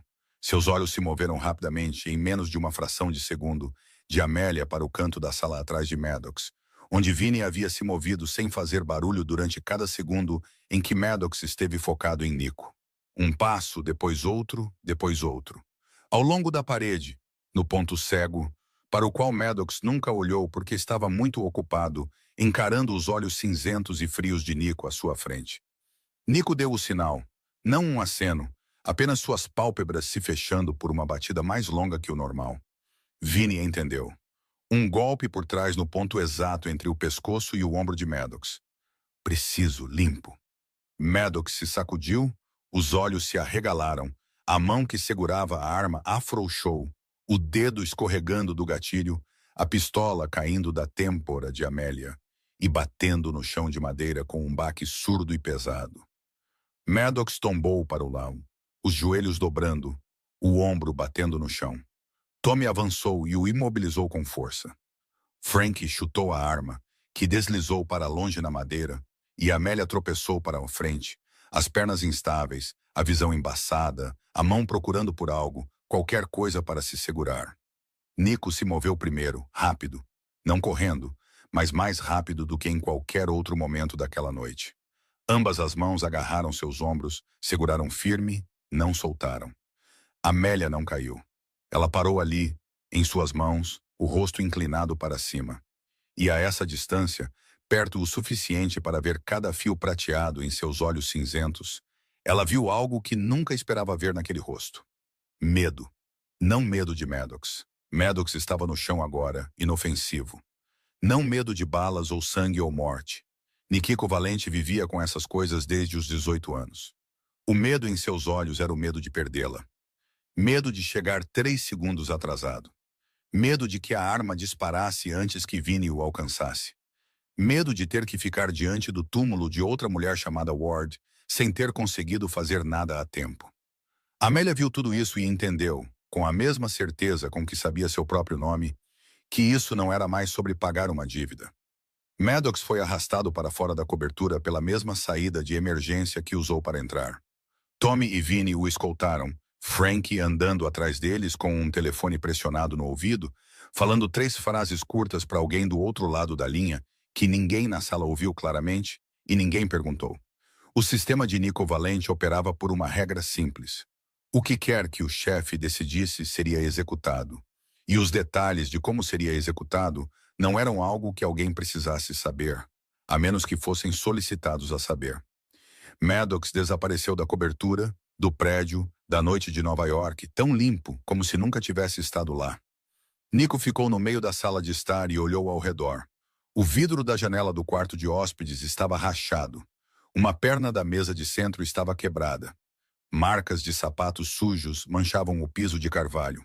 Alguns buracos na parede de gesso onde alguém havia sido jogado contra ela. Pequenos vestígios de uma luta que terminou antes de ter a chance de se tornar uma tragédia. Então ele olhou para Amélia. Ela estava sentada no sofá, ambas as mãos apoiadas no colo, olhando para a frente sem chorar, sem tremer, apenas sentada lá como alguém que acabara de passar por uma tempestade e estava esperando sua audição voltar ao normal. Vá buscar Diana, disse Nico a Frank. Frank ligou para Polly. 30 minutos depois, o SUV de Staten Island voltou para Brooklyn Heights e Diana saiu correndo antes mesmo de Polly terminar de abrir a porta. Ela correu para o saguão, viu sua mãe saindo do elevador e o grito de mamãe ecoou pelo térreo do prédio, rompendo o silêncio da noite tão claro e brilhante que o guarda do saguão teve que virar o rosto. Amélia caiu de joelhos e envolveu os braços em volta da filha, segurando-a com força, enterrando o rosto nos cachos emaranhados de Diana. E desta vez ela chorou, não por medo ou dor, ou pelo passado. Ela chorou porque sua filha ainda estava aqui, quente, cheirando a sabonete. Seu coração batendo firmemente sob aquela pequena camiseta. E esta noite não havia tirado a única coisa que Amélia tinha neste mundo. Nico ficou ao lado do carro, observando as duas sem falar. Frank ficou atrás dele, também em silêncio. Há momentos em que até o submundo sabe que precisa ficar quieto. Então Nico abriu a porta do meio do carro. Entrem, vou levar vocês para seu novo lugar. Amélia levantou a cabeça, os olhos ainda úmidos. Um novo lugar? Um apartamento em um bairro seguro, um quarto para Diana. Janelas que recebem a luz da manhã. Ele disse esses detalhes como se estivesse lendo uma lista.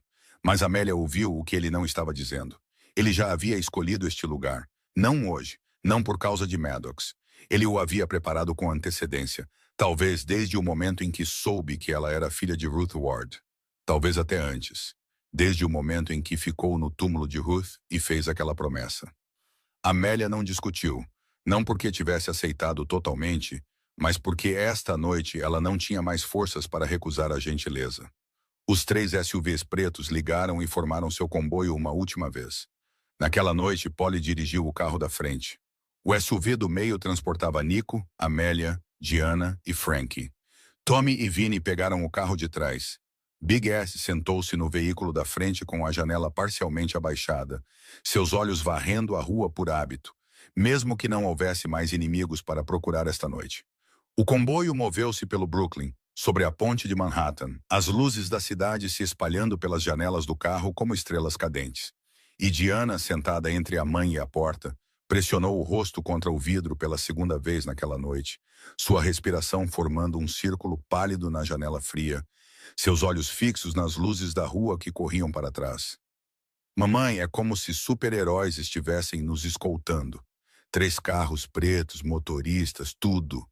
Como o presidente viajando a trabalho. Amélia sorriu. Não um sorriso largo, um sorriso pequeno, cansado, real. E continha mais de um sentimento. Alívio por sua filha estar segura.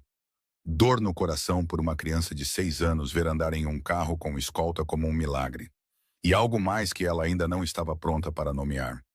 Algo conectado ao homem sentado em frente a ela, olhando pela janela oposta quando ela sabia que ele não estava realmente vendo nada.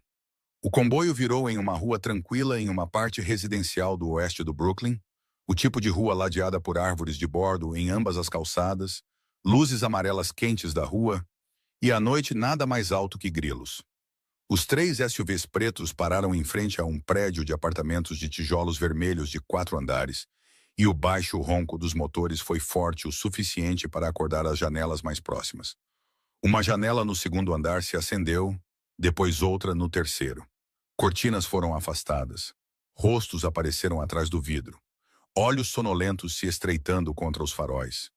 6 portas de carro se abriram de uma vez. 6 homens de ternos pretos saíram para a calçada estreita. Sapatos polidos clicando suavemente no pavimento, organizando-se em um semicírculo ao redor do veículo do meio. Então a porta do meio se abriu e Amélia saiu carregando Diana, meio adormecida e meio acordada em seu ombro, seus cachos castanhos caindo desordenadamente sobre o braço da mãe, seus sapatos gastos balançando soltos. A vizinha do segundo andar, com o cabelo em rolos e um roupão florido, abriu a janela e se inclinou. Olhou para baixo, viu 3 carros pretos reluzentes, 6 homens de ternos escuros, em formação ao redor de uma mulher magra, carregando uma criança pequena. E ela ficou lá com a boca aberta, uma mão agarrando a moldura da janela, sussurrando exatamente uma frase alta o suficiente para toda a rua silenciosa ouvir no meio da noite. Santo Deus, que diabos é isso? Os 3 SUVs não desligaram imediatamente. Eles se alinharam ao longo da calçada, os narizes apontados na mesma direção, perfeitamente alinhados, como se medidos com uma régua. Então, de uma só vez, eles acenderam seus faróis mais brilhantes. A luz branca inundou a frente do prédio de apartamentos de tijolos vermelhos, refletindo nas portas de vidro do térreo, espalhando-se pela calçada, tornando a pequena rua silenciosa clara como o dia. A vizinha do segundo andar ainda estava na janela, e agora seu marido havia aparecido atrás dela, seus óculos de leitura tortos no rosto, a boca aberta. No terceiro andar, mais 2 janelas se acenderam. Um jovem no térreo abriu a porta, enfiou a cabeça para fora, depois desapareceu de volta para dentro, no momento em que viu 6 homens de ternos pretos parados sob os faróis. A rua inteira estava lá assistindo, embora ninguém tivesse a menor ideia do que estava lá assistindo. Nico desligou seu próprio motor, abriu a porta e pisou na calçada. Então ele fez algo que Tommy, Frank, Vinny, Big S e Polly nunca tinham visto Nikiko Valente fazer em todos os anos que o seguiram. Ele tirou o paletó, dobrou-o cuidadosamente, colocou-o no capô do carro, depois se ajoelhou. Seu joelho direito tocou o pavimento lentamente, até que seus olhos estivessem no nível dos de Diana. Ela estava ao lado da mãe, ainda meio adormecida, os cachos em pé de um lado, apertando os olhos no brilho dos faróis. Mas no momento em que viu Nico se ajoelhar na sua frente, ela acordou completamente. Não porque estivesse com medo, porque uma criança de 6 anos entende instintivamente que quando um homem adulto daquele tamanho se abaixa ao nível dos olhos dela, o que ele está prestes a dizer é muito importante. Nico colocou uma mão no ombro de Diana. Uma mão grande, dedos longos, calos nos nós dos dedos. Uma mão acostumada a segurar coisas muito mais pesadas que o ombro de uma criança. E, no entanto, agora ela desceu tão gentilmente como se estivesse pousando na asa de uma borboleta. Diana. Sua voz era baixa e quente, completamente diferente de todas as outras vezes que ela a ouvira antes. Escute-me. Diana assentiu, seus olhos arregalados fixos nos cinzentos de Nico. De agora em diante, se alguém, qualquer um, te incomodar, ele fez uma pausa, certificando-se de que ela ouvisse cada palavra claramente. Então ele sorriu, um daqueles raros sorrisos que iluminavam seus olhos cinzentos de aço. Um sorriso que Amélia havia visto exatamente 2 vezes naquela noite. Tudo o que você precisa dizer é: minha avó salvou Valente. Isso é o suficiente. Diana sorriu de volta, o sorriso pleno e brilhante de uma criança de 6 anos que não retém nada. Então ela se jogou em seus braços, seus pequenos braços envolvendo seu pescoço, o rosto pressionado em seu ombro, abraçando-o com toda a força que uma criança poderia dar, que para um homem como ele não era mais pesado que o ar. Nico ficou rígido, as costas retas, as mãos pendendo desajeitadamente ao lado do corpo, exatamente como na cobertura. Só que pior desta vez, porque a rua inteira estava assistindo.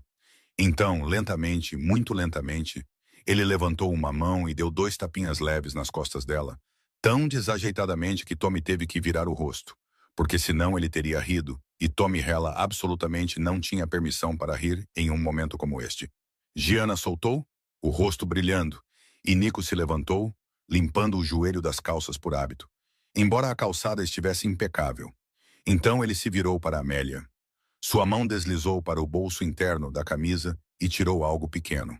Dobrado em quadrado, macio e tão velho que a maior parte de sua cor quase havia desaparecido. Um lenço de seda, uma vez branco, agora amarelado com o tempo, as bordas gastas, mas dobrado com cuidado, preservado com uma reverência que 18 anos não diminuíram. Nico colocou o lenço na mão de Amélia. Naquela noite em Vegas, Ruth usou isso para estancar o sangramento. Quando eu saí, eu o levei comigo. Ela nunca soube. Ele olhou para o lenço na mão de Amélia. Por 18 anos, eu o guardei neste bolso. Todos os dias, para lembrar que alguém salvou minha vida e não pediu nada. Então ele levantou os olhos e olhou diretamente nos dela. Agora pertence à pessoa que o merece. Amélia segurou o lenço, seus dedos trêmulos roçando o tecido fino, e ela podia sentir, fraco, mas ainda lá, o cheiro de álcool barato, o cheiro que ela lembrava da clínica de sua mãe todas as noites, quando Ruth chegava em casa e a abraçava, seu cabelo ainda carregando o cheiro do hospital. Nico se virou para Diana. Do bolso da calça, ele tirou uma fina corrente de prata com um pequeno pingente de leão, não maior que a ponta de um polegar, mas esculpido com detalhes requintados. Cada linha idêntica ao brasão dos Valente tatuado em seu antebraço. Ele prendeu a corrente no pescoço de Diana, seus dedos grandes desajeitados com o pequeno fecho. Tão desajeitados que Frank quase deu um passo à frente para ajudar antes de se conter a tempo. Para você se lembrar, disse Nico, tocando levemente o pequeno leão de prata com um dedo para que ele balançasse na frente da camisa de Diana. Sempre haverá alguém te protegendo. Diana envolveu a mão no pingente de leão, seus olhos brilhando sob os faróis. Amélia olhou para o lenço em sua mão, depois para o colar no peito de sua filha, e as lágrimas vieram uma última vez naquela noite. Lágrimas completamente diferentes de todas as outras antes. Não de dor, não de medo, apenas de uma filha finalmente entendendo que sua mãe nunca havia sido esquecida. Eu não pensei que alguém ainda se lembrasse da minha mãe. A voz de Amélia falhou no meio da frase. Nico olhou para ela. Nós nunca esquecemos, Amélia. Nunca. Atrás dele, Frank assentiu lentamente, pesadamente. Tommy assentiu também. Big S, Vinny, Polly, um por um, cada um deles assentiu. Ninguém disse mais uma palavra. Ninguém precisava. 6 acenos silenciosos na calçada de uma pequena rua, quase às 2 da manhã, sob o brilho dos faróis brancos, em frente a uma mulher magra segurando um velho lenço e uma menina de cabelos cacheados agarrada a um colar de leão de prata. Isso era tudo. E isso era o suficiente. Amélia colocou a mão no interruptor de luz ao lado da porta da frente e o acendeu. Uma luz dourada e quente se espalhou, banhando o piso de madeira pálida. As paredes brancas e limpas, o sofá de tecido cinza novinho em folha, que ainda carregava o cheiro de estofamento novo. E Amélia ficou lá por um momento, a mão ainda apoiada no interruptor, porque não conseguia se lembrar da última vez que entrou em um quarto onde as luzes não piscavam. As paredes não estavam úmidas de mofo, e o ar não carregava o cheiro pesado de canos velhos. O apartamento não era grande. Uma sala de estar conectada a uma pequena cozinha, um quarto para Amélia, um quarto menor para Gianna, um banheiro com chuveiro e água quente, algo que seu antigo quarto no Bronx nunca teve. Não era luxuoso, mas era limpo, quente, e a janela de Gianna dava para o leste, onde o sol da manhã chegaria primeiro amanhã. Gianna não esperou que ninguém a convidasse.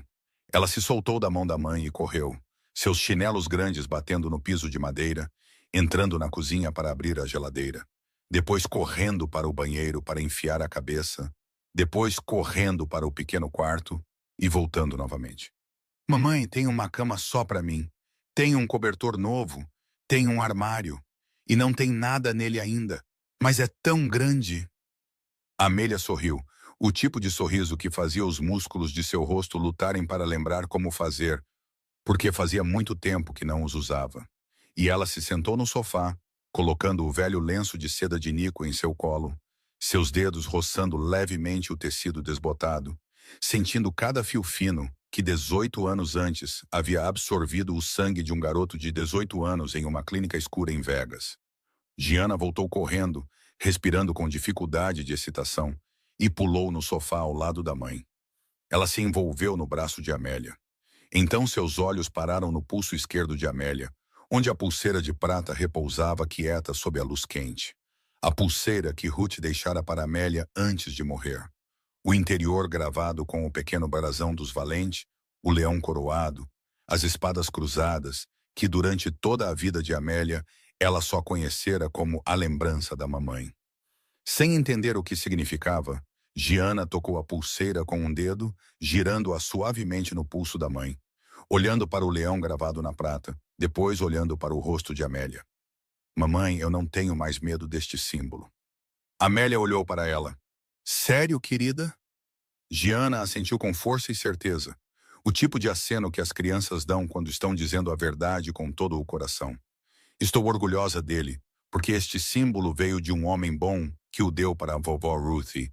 A vovó o salvou e então ele o deu a ela para agradecer. Certo, mamãe. Amélia puxou a filha para seus braços, o queixo apoiado no topo de seus cachos emaranhados, e seu peito apertou. Não de tristeza, mas porque o que sua filha de 6 anos acabara de dizer havia reunido toda a história em 2 frases simples que os adultos precisaram de uma noite inteira para contar. A vovó o salvou. Ele disse, obrigado. Era só isso. Giana ficou quieta no colo da mãe por um tempo, depois de repente se lembrou de algo, escorregou do sofá, correu de volta para a mochila com o remendo de gato que Polly havia trazido do Rosários. Remexeu dentro e tirou o diário rosa com o gato na capa. O diário que Ruth havia comprado para ela em seu último aniversário antes de morrer. Giana abriu em uma página nova, deitou-se de bruços no chão de madeira, com as pernas levantadas e balançando atrás dela, caneta na mão, e escreveu em letras grandes e tortas de 6 anos, cada palavra de um tamanho diferente.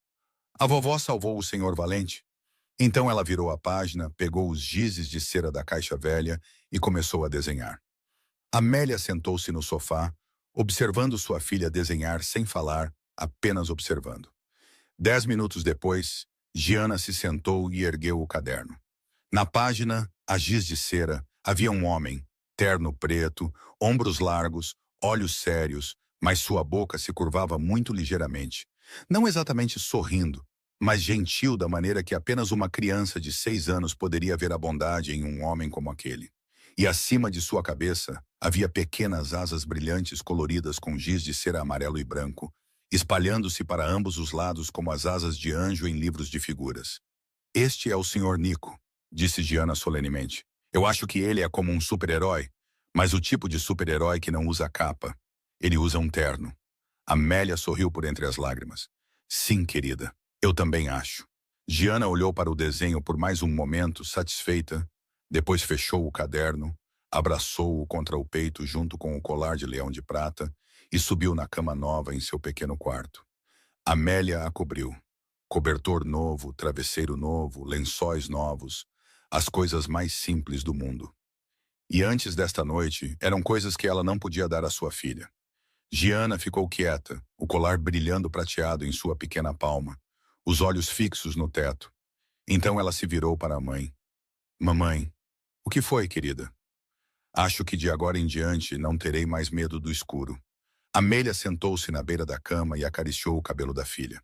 Por que, meu amor? Porque agora eu sei que lá fora sempre há alguém nos protegendo. Amélia se inclinou e beijou a testa da filha, seus lábios tocando a pele quente, os cachos macios, e ela segurou o momento por mais tempo que o normal, porque há momentos que você sabe que se tornarão memórias no segundo em que os deixar ir. E ela queria que este permanecesse o presente por mais alguns segundos. Então ela se levantou, foi até o interruptor de luz e o desligou.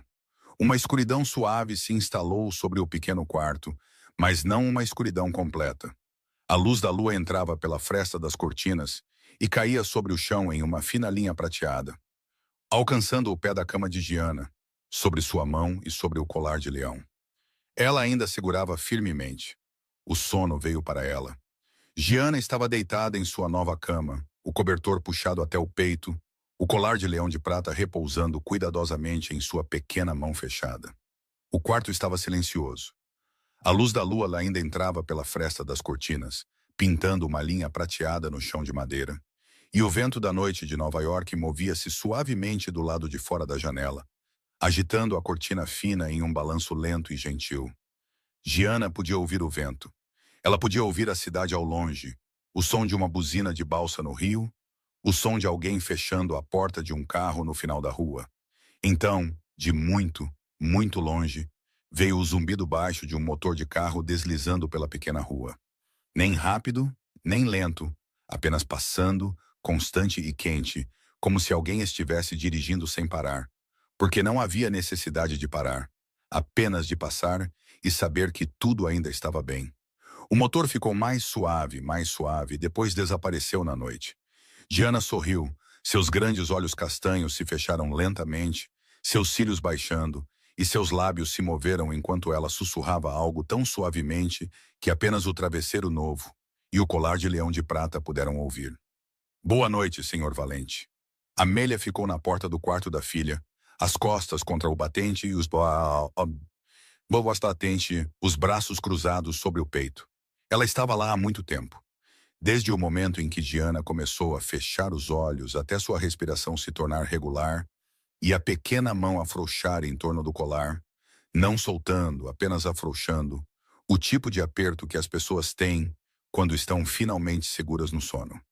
A luz da lua caiu sobre o rosto de Amélia, sobre as olheiras sob seus olhos, sobre a longa cicatriz em seu braço direito, sobre seu cabelo castanho emaranhado ainda carregando o cheiro da cozinha de seu turno no Rosários há 100 anos, ou apenas algumas horas. Ela não conseguia mais dizer, porque esta noite tinha sido tão longa quanto sua vida inteira. Seus olhos caíram para o pulso esquerdo. A pulseira de prata estava lá, quieta. O brasão dos Valente gravado dentro dela. A coisa que sua mãe usou nos últimos anos de sua vida e que Amélia nunca havia entendido até agora. Agora ela entendia, e Amélia sorriu. Pela primeira vez em muitos anos, aquele sorriso não carregava nenhum peso. Não carregava a preocupação com o aluguel do próximo mês. Não carregava a questão de se haveria dinheiro suficiente para o leite amanhã. Não carregava a exaustão de 3 empregos e noites com 4 horas de sono. Era apenas um sorriso, simples, leve, como o sorriso de sua mãe quando ela contava histórias de ninar muito antes da vida se tornar pesada. Amélia voltou para a sala de estar, sentou-se no sofá, pegou o velho lenço de seda, dobrou-o cuidadosamente e o colocou ao lado do diário rosa de Diana na mesa. Então, seu telefone vibrou suavemente. Uma vez. Uma mensagem de um número não salvo em seus contatos. Amélia abriu. Na tela havia 4 palavras e uma letra. Tranque a porta. Durma bem. E abaixo, apenas uma letra. N. Amélia olhou para a mensagem por um longo tempo. Seus dedos se moveram pelo teclado, digitando, apagando, digitando novamente. Então ela parou, olhou para a janela onde a luz da lua e a luz da rua se misturavam no vidro. Então ela digitou 2 palavras e as enviou. Boa noite, Nico.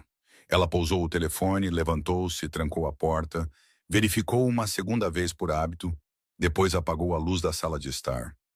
O apartamento mergulhou em uma escuridão suave, com apenas a luz da lua restante e o som regular da respiração de Diana vindo do pequeno quarto. E naquela noite, na cidade que nunca dorme, 2 lados opostos de uma história de 18 anos finalmente se encontraram. No oeste do Brooklyn, uma menina de 6 anos segurava um colar de leão de prata e dormia pacificamente no primeiro quarto que já pertenceu apenas a ela. Em algum lugar de Manhattan, um homem de camisa branca sentou-se em um carro preto olhando para a mensagem Boa noite, Nico, em sua tela.